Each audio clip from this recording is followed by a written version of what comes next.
Hola amigos, soy Juan Rodríguez. El precio de Bitcoin el día de hoy toca niveles abajo de los $50,000 y en 2024 es su peor día con una corrección que llega al 15% en solo un día. A eso hay que agregarle que cuando pasa eso en los años de los halving, ojo que para los inversores de mediano plazo, una semana, un mes, 3 meses, 6 meses, un año, es muy buen punto de compra. Ojo con esa data. Ahora, quiero ser claro y decir que en este momento la fuerza lo tienen los bajistas. Veníamos hablando que desde la parte geopolítica, pues hacía presión a la baja para Bitcoin y los mercados de riesgo. Eso se ha agudizado porque se ha cerrado un grifo de liquidez en Japón que ya lo vamos a explicar. Y por ahora parece que está complicada la situación. Para solucionar eso se tiene que abrir otro grifo de liquidez y esa palabra la tiene la Fed, Powell, la Reserva Federal, y por ahora no vemos que sea así. Pero el problema aún más grande es que se espera que esta semana lo geopolítico cobre fuerza con el ataque de Irán a Israel, que al parecer sucederá en las próximas horas.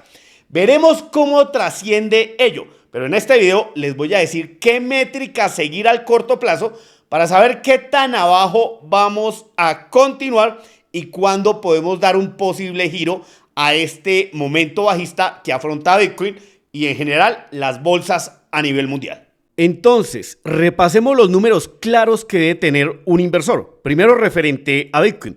Este retroceso que hemos tenido el día de hoy y que nos ha llevado a ver precio de los $49,600 ha sido de una magnitud del 15%. Si medimos ese retroceso desde los $73,000, casi $74,000 que tocábamos en marzo en Bitcoin, pues es de un 33%. Ojo, esa es la corrección al punto más bajo. De momento, Bitcoin recoge algo de esa caída y ahora le tenemos que dar la otra perspectiva.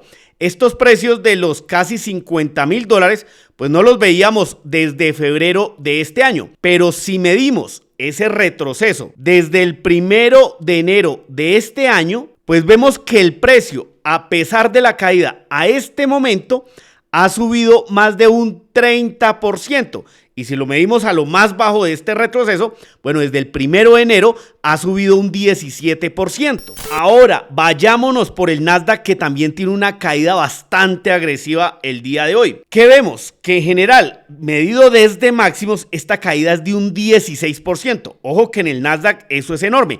Y la caída de hoy nomás representa un 6%. Estos precios no los veíamos en el Nasdaq, como lo ven aquí, desde abril de este año. Pero otra vez, si lo medimos desde principios de año, el Nasdaq a este momento ha crecido un 9% y al punto más bajo de la caída un 5%. Es decir, un inversor anual aún está en ganancias en el Nasdaq y también en Bitcoin en un mayor porcentaje. Y para medir aún mejor esta caída, pues veamos que el Standard Poor's 500 hoy han habido pérdidas o salidas por $2.1 billones. En Estados Unidos esto sería trillones de dólares. Y desde el 16 de julio pues han sido de 5 trillones de dólares. Eso es 5 veces la capitalización o el dinero que hay en Bitcoin. Y el sector cripto no se salva. Desde máximos ha salido $1 billón y esos máximos se veían en abril de este año. Ahora hay que decir que ese retroceso en algo se ha mermado el día de hoy y eso es producto de lo que les dejaba en Twitter. Muchas de las acciones han sido paradas el día de hoy y eso es por una regla que tiene la SEC en torno a las caídas significativas. Y sumado a ello, vimos como brokers significativos de la industria pues dejaron de funcionar durante las primeras horas de comercio de las bolsas. Eso ha permitido atenuar la caída en índices y principalmente en acciones. Pero recuerden que Bitcoin es un mercado que no para. Opera 24/7. Por ende, la pregunta del millón que nos deberíamos estar haciendo es si esta corrección para Bitcoin va a ser como la que tuvimos a mitad de ciclo de 2021, cuando fuimos a $60,000 por primera vez, retrocedimos a $30,000 teniendo una corrección del 50%, pero luego vimos los máximos históricos. O por lo contrario, será una corrección no de mitad de ciclo, sino al contrario, ya la corrección de ciclo, que en ese entonces nos llevó de los $64,000 abajo de los 20,000, propiamente los 15,400. ¿Esta caída aún le queda mucho o es una de mitad de ciclo similar a la observada, producto en mucho de la salida de los mineros de China? Para contextualizar aún más eso, pues vemos que esto no es la primera vez que pasa una gran corrección durante un ciclo alcista de Bitcoin.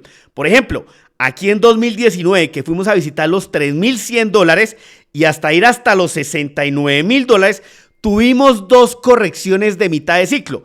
La primera por acá de 13,000 a los $3,850 con el COVID, y la segunda, la que les contaba, por la salida de los mineros.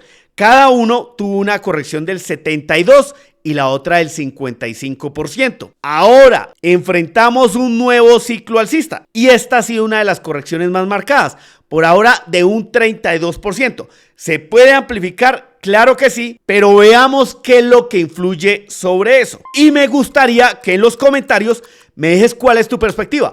¿Esta es una corrección de mitad de ciclo para ir a buscar máximos históricos o ya consideras que sea la corrección de ciclo? Ahora, entonces, ¿qué es lo que ha sucedido para causar toda esta caída o, como dice este titular hoy, derrumbe en las bolsas de todo el mundo?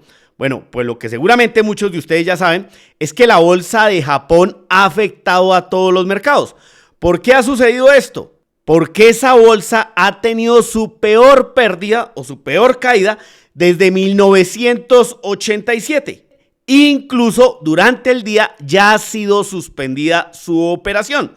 Y si vamos a ver el desempeño, por supuesto, de ese índice, vemos que efectivamente hoy ha tenido un retroceso enorme. Se ha devuelto a precios que no veía desde 2023. Ojo, que si esto sigue retrocediendo, bueno, los mercados financieros, Bitcoin y las criptomonedas se van a seguir viendo afectadas. Y algunos dirán, bueno, Juan, pero que la bolsa japonesa caiga no quiere decir que el resto de los mercados va a hacer lo mismo. Y aquí los contextualizaría aún más. No es solo porque la bolsa japonesa caiga, sino que si medimos al yen japonés en dólares, pues desde mediados de julio ha tenido una recuperación bastante grande. ¿Y qué tiene que ver que el yen se valorice frente al dólar, que Bitcoin y los mercados caigan?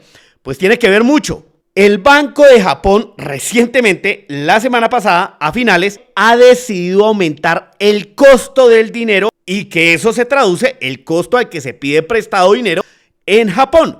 Eso lo hace por primera vez en 17 años.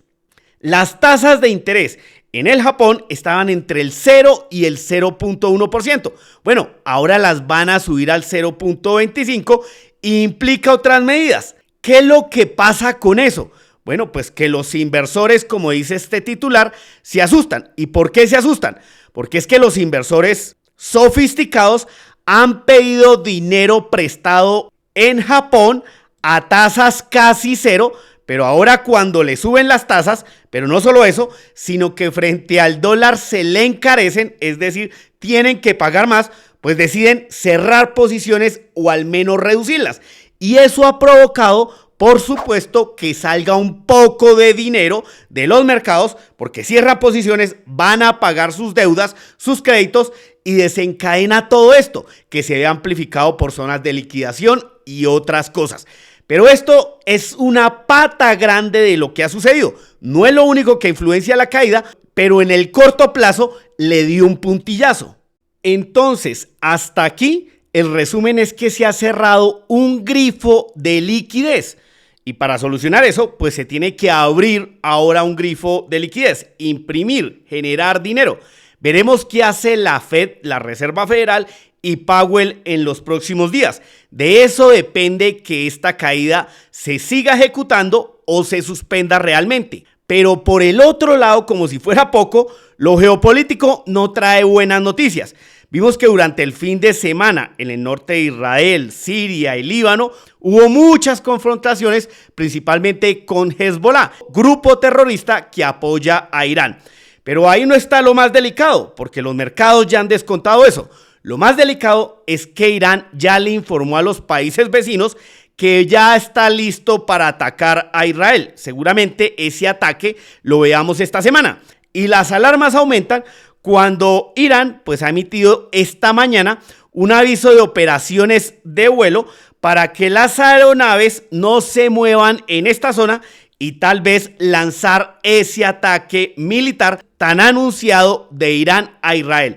Ojo que esto se complica, por ahora parece que sí se va a materializar esa guerra regional, la tendremos por meses. El problema es si evoluciona a guerra mundial. Recuerden que en este momento ya Rusia se reúne con gente de Irán y por el otro lado Estados Unidos se reduce con funcionarios de Israel. Cuidado, esto simplemente ahonda lo otro que ya les conté y las cosas se complican desde esta perspectiva. Y para ir cerrando el video, déjeme concluir, aparte de lo que ya dije, que es importante seguir, mirar para identificar oportunidades. Bueno, el VIX es una de ellas. Este indicador me dice el miedo, entre comillas, que hay en el mercado, pero realmente la volatilidad que esperan los inversores en el futuro. ¿Qué ha pasado? Que con lo que ha sucedido en Japón, eso se ha elevado enormemente el día de hoy y es la tercera más alta desde 2008. Ojo que esto ha mostrado los pisos del mercado, oportunidad, correcciones grandes también, pero en esta ocasión creo que se parece más a la del COVID y no a las hipotecas en 2008. Importante ir a TradingView y mirar esta métrica. Si esto sigue subiendo, ojo que seguiremos bajando y también depende mucho de lo geopolítico y lo que haga la Reserva Federal, Powell. En Bitcoin, y ya hablo de futuros, el que sí cierra los fines de semana, pues vemos que quedó un gap aquí entre los 59,000 y 62,000 dólares. Ojo, empiecen a contar cuántos días nos faltan para ir a cerrar ese gap. No estoy diciendo que ya la caída haya terminado, eso depende cómo evolucione lo citado en este video, pero este gap lo cerraremos. Ahora, ojo al dato. El día de hoy hemos tenido la caída diaria más grande del precio de Bitcoin, de un 15% durante todo 2024. Si nos vamos a la estadística, bueno, aquí tenemos el peor día en caída que ha tenido Bitcoin desde 2014 hasta la actualidad. ¿Qué tenemos? Que en promedio, quien compra Bitcoin ese día, pues a la semana tiene un beneficio de casi el 8%. Al mes del 16%, a los 3 meses del 68%, a los 6 meses del 57% y al año de más del 150%. Ojo, esto es un promedio, la situación está bastante compleja, pero les comparto datos para los inversores que no les importa tanto el corto plazo, sino el mediano y el largo. Amigos, espero que esta información les haya servido. Si fue así, por favor, manita arriba, replícala y los espero en un próximo.